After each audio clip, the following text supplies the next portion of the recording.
Good evening and welcome back to All In TV StarCraft 2 commentary. Slide and Legend here, bringing you some more awesome StarCraft 2 replays. And here on Tal'Darim Altar, we have in the northwest position Full Tilt Poker, who is of course Hongun Prime, well not Prime anymore, just Hongun, playing on the North American server.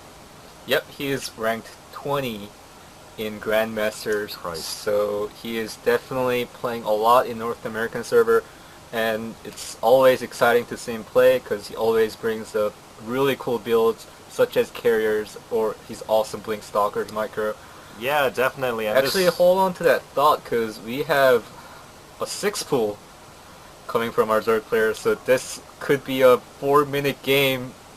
So let's really pray. Let's put our hands together and pray that this does not end anytime soon. Yeah, our Zerg player down in the southeast position, Kane here, opting to go for a 6-pull on Tal'Darim Altar, one of the biggest maps in the map set, and I'm not sure how this is gonna work out. He'd better scout his opponent really quickly here, otherwise there's no way that. Luckily for him, actually, Hongun looks like he's gonna go for a Forge fast expand. So yeah, he does throw that Forge down, and is he gonna be able to get some lings through that gap there? What a lot of Protoss players like to do in the event of an early pull when they're Forge expanding is to throw a pylon and that initial cannon down their mineral line, which inevitably leads to them losing the first pylon as well as the Forge on the outside.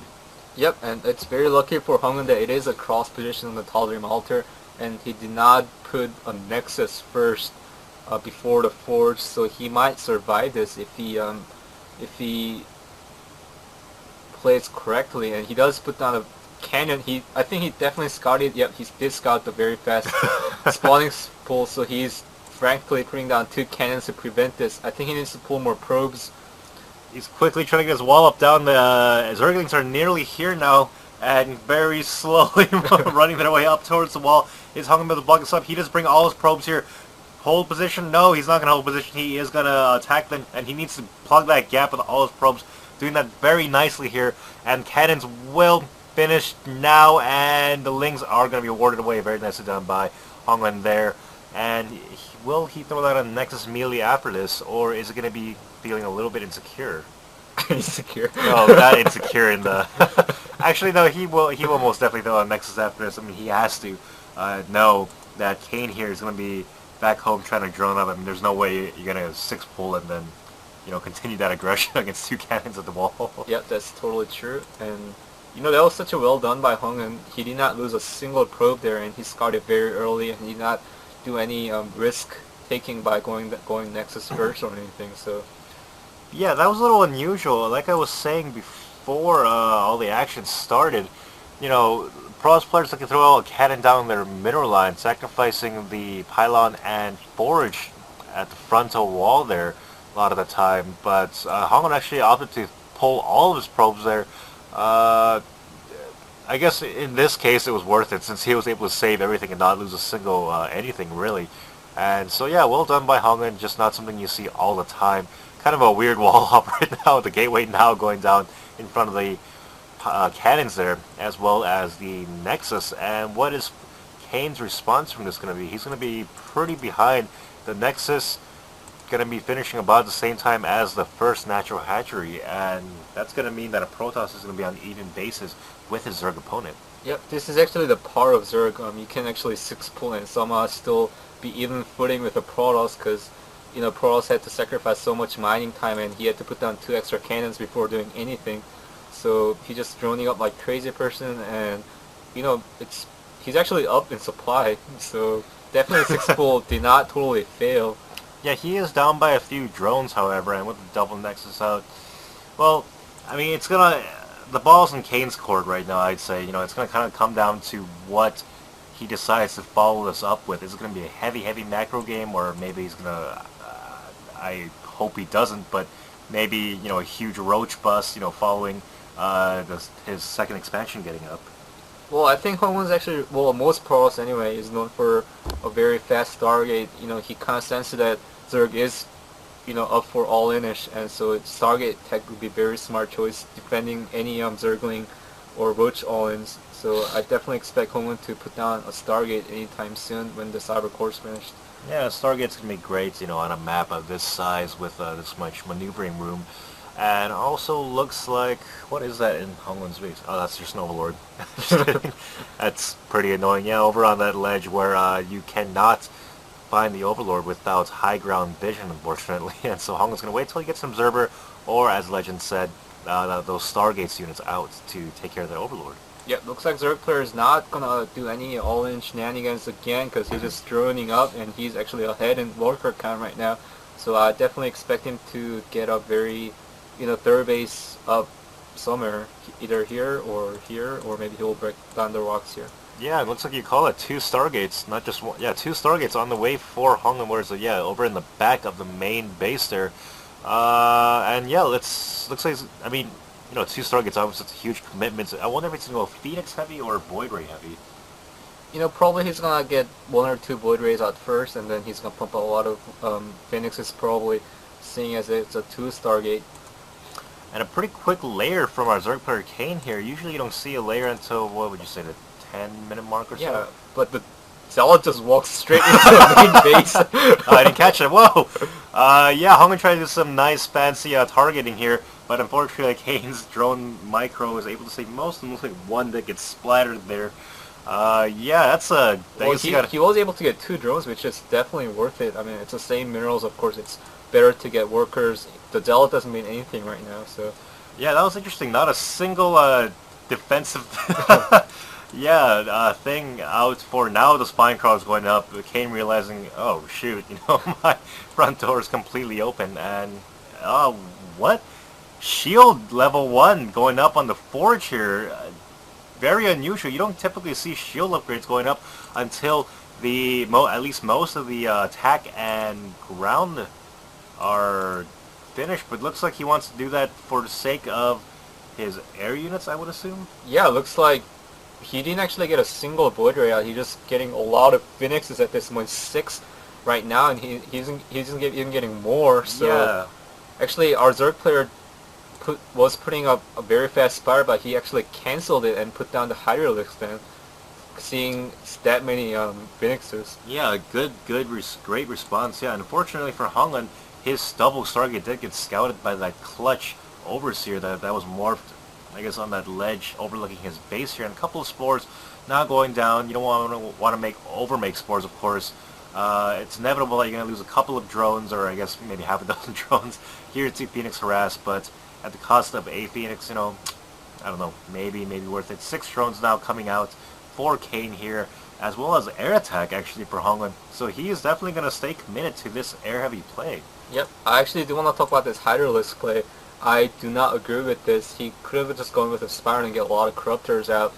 You just rarely see even in pro game when Zerg goes Hydralisk, they just rarely win because it's just a shitty unit right now. And even like a Blink Stalkers do so well against Hydralisk, and I just don't agree with the choice right now. Yeah, you do make a good point there, Legend. Although it might be that Kane is expecting perhaps a ground attack follow-up to this Phoenix harassment here. He could have still gone Corruptor, Zergling kind of situation. Zergling kills most of the the Pro's ground army anyway, so... Yeah, I guess without the area effect High Templar or Colossus, you can do that. A Fleet Beak can actually nearly complete it here for Hongun. Sorry you missed that, guys. And air attack, level 1, also nearly completed as well. And what is Kane's response going to be to this? You almost never see Protoss players go for a carrier or I guess mothership tech, especially this early in the game. And yeah, Graviton Catapult on the way, so it is going to be carriers for sure. Yep, the first two carriers are on the way. They're just so exciting. It's typical Hongun style. He loves his carriers, and he's going to go for his air heavy plays. He's going to want to keep as many air units alive as possible. Computer lagging just a little bit now that mothership comes out. The mama ship's out. Your mama ship. And looks like 4 carriers now out, and wow, he's actually producing 4 in time. He does have 4 Stargates. That's going to be really interesting. Air weapons level 2, those Lings not able to get anywhere. Air weapons level 2 now nearly on the way. Looks like our Zerg player Kane here doesn't actually have any idea about these mass carriers just yet. He's got Roach Hydra, which would be strong against, just a normal gateway army, but... no, let's face it, Roach Hydra does not work against anything these days, so I don't know why he's sticking with it. Of course, this is due to lack of scouting by our Zerg player. It's impossible to scout what Protoss is up to when the Phoenix is clear of all the overlords. So he's just massing up Roaches and Hydras, and this is going to be a doom for a Zerg player really soon here. Yeah, definitely. A couple of Void Rays now getting started as well. He's going to mix 17 drones, Jesus, on the way for Kane. So he's going to go quickly up to whatever the math of 64 plus 17 is. 81? Yeah. And, yeah, mixing some Void Rays, I do like that. Void Rays, once they get charged up, they can deal damage so quickly along with the carriers. High DPS, of course. And yeah, like you were saying, Legend, Roach, Hydra, and Corruptor was a very common composition of a ZVP. Yeah, and looks like 12 Corruptors on the way, so Roach, Hydra, Corruptor. But that was, a couple months ago when, I guess, Zerg players were trying to counter it as the Protoss Death Ball that had a bunch of Colossus in it. But with this 100% arid composition, I'm not sure that Kane's going to be fully prepared for this. Looks like he did get the scout out because he's panicking, producing so many Corruptors on a second Spider as well to get out some upgrades. And looks like we're about to have an engagement here. Interceptors coming out, doing a little bit of damage. Kane in full retreat. He cannot. Yeah, obviously he cannot engage an army, but he's going to try anyway. He doesn't even have a vision to really see this army. He needs he's desperately trying to morph in. He might actually lose his Overseers. No, he's not going to. Yeah, definitely. And going to join with the Corruptors now, but his anti-air is not all that strong. Those Roaches pretty much going to be completely useless in this fight. The Overseers go down immediately, so Kane can't actually see anything. He's supply blocked as well, and all of his units now in the Vortex. A couple of stray Corruptors getting picked off here. That's really unfortunate. He's going to need those. And, no, Hongun doesn't have any Archons or High Templar, but he's still going to be able to do massive damage. Kane's army now coming out. Force fields going around the ground army. And all these Corruptors trying to focus down that mothership. Looks like microing that mothership back is going to save it. Barely with 46 HP somehow, and wow, this is just a one-sided massacre. Only Roaches left, and that's not going to do all too hot against this this 100% air army. Yep, that was the first one of the few moments that we see a mothership micro by Hongun. So, and he needs about 70 Corruptors at this point to deal with his Hydras. I'm not gonna cut it. He's making 6 in Corruptors right now, and desperately trying to get that air upgrade for the Zerg. Yeah, absolutely. And it looks like he's gonna try to use his Roaches to their best ability. He realizes these aren't exactly the units he needs. One Artosis pylon going down, unpowering 5 cannons. Unfortunately, the Void Rays will come here to clean us up. And is he going to get that? No, he's not going to get that Nexus. He will burrow, however, forcing Hongun to bring an Observer over. Link run by very nicely done. Does he not? No, he does not want to engage that many Links with those probes. We'll warp in some Zealots to take care of those Links that should have Adrenal Glands, I believe. No, not yet. Adrenal Glands not just getting started, I think. And we'll burrow those Links as well, being very, very annoying. This is all, of course, to buy time for himself, Kane is. To get out more Corruptors and more anti-air. Wow, this is so many Void Ray carrier combination. I've never seen this before. It's usually only all-out carriers or something, but it's Void Ray carrier combination. It's so weird. Yeah, the unit counting station, we see 7 carriers and 16 Void Rays. My god, 4 more carriers as well as Protoss air weapons level 3 on the way. We have ourselves an exciting game here. More Corruptors coming out. They're going to be able to pick off these Void Rays really quickly. And looks like just 1, maybe 2's going to go down. He's going to want to pull those back, though. And he will lose a couple of Corruptors, unfortunately, with the crazy range that the carriers have on their Interceptors. A few Infestors now coming out for Kane. That could be pretty useful, not only to gain vision on the cloaked units, but I guess to kind of lock down the Protoss air army as well. Oh yeah, the fungal growth is so good on this clumped up. Yeah. All the air units of Protoss, and also you can also use a neutral parasite. Neural parasite on the mothership, which is so good as well. Yeah, that'd be fun to see Hongun's army get vortexed by itself. Templar Archives nearly complete for Hongun as well. If you can vortex the army of Kane's, and it looks like some Zealots getting caught in position, these will be cleaned up not after racking up a few kills. Corruptors actually using the corruption ability on the Zealots, because why not? Yeah, totally necessary. Nothing else to use it on. But yeah, High Templar and Vortex, Storms in the Vortex, that's, how well that goes. And looks like Hongun's massive air army just kind of posturing around the map. We'll clean out this watchtower. Lings do not want to go anywhere near that. Storm now on the way and still pumping out 4 void rays at a time. Christ. Even getting a storm and a level 2 cross shield. This is like the technology, Protoss technology at best. The pinnacle of Protoss Exactly. technology and the Protoss war machine. It looks like Hongun had this planned out from the very beginning. He doesn't have a single ground attack or armor. Getting shields, just shield upgrades only for the purposes of getting that strong air army. Now he does have air attacks on the way as well. Couple of Lings do not want to run in there. We'll get picked off by those interceptors. But yeah, this nearly fully upgraded Protoss air army now is poised to pretty much take this game for Hongun, I would say. What is Kane going to do against this? I mean, he has 26 Corruptors out, but there are nearly as many Void Rays as Corruptors, and that's not a good situation to be in. Yep, I think this 4 high timber is going to just wreak havoc once the Vortex is done. And there's a Vortex! Oh my god, yeah, those... Nope. Okay. No, Kane, I don't feel to say Kane's going to run in there, but it's just going to end poorly. I don't know why those Void Rays are in. High Templar getting into position here. Are we going to see some sick-ass Storms units for Kane? Now coming out Storms. Oh my god! The units, the Interceptors even getting taken out. One last desperate fungal growth. Every single unit of Kane's going down immediately. Even I guess only the Investors are going to be able to make it out of there. Jesus Christ, and Hongun hardly losing a single unit. I think he lost about 3 Void Rays. That's it, his entire engagement. Of course, he actually was able to put Archons in there, but, you know, the Storms did so much damage on them. Oh my god, this is just gonna kill everything. What is King gonna do against this? Unit counting station, 22 Corruptors, 35 Lings. That is not gonna be able to take his army out. Kane will throw the quick G and just flies out of the game. Literally. Yeah. Literally flies out of the game. Zerg players, I mean, Kane, I'm sure he's a good player. Seems like he was a pretty strong macro player, but,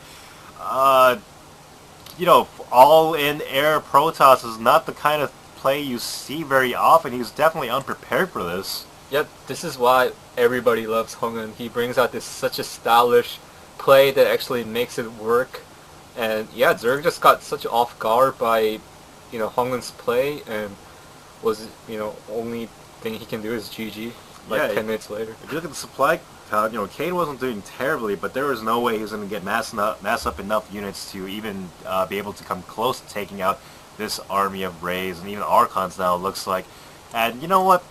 Someone should send this game to Blizzard and tell them, keep the carriers. Come on, you know, carriers are solid units when used properly, as we saw in this game. They're smoking a bunch of guns out if they want to take out the carriers the next expansion. It's the unit of the Protoss. It's the pride of the Protoss army. They never should take it out. I would even say it's like one of, if not one of the top most iconic units of StarCraft. It's just the StarCraft universe. Of course, yeah, for sure. Yeah, definitely. At any rate, well played by Hongun as well as his opponent Kane. Very exciting game we had here to see and to cast. And so thanks for tuning in here to All In TV StarCraft 2 commentary. Slide in Legend, hitting you up with some more excellent StarCraft 2 casts. And yeah, we'll see you guys next time. See you guys later.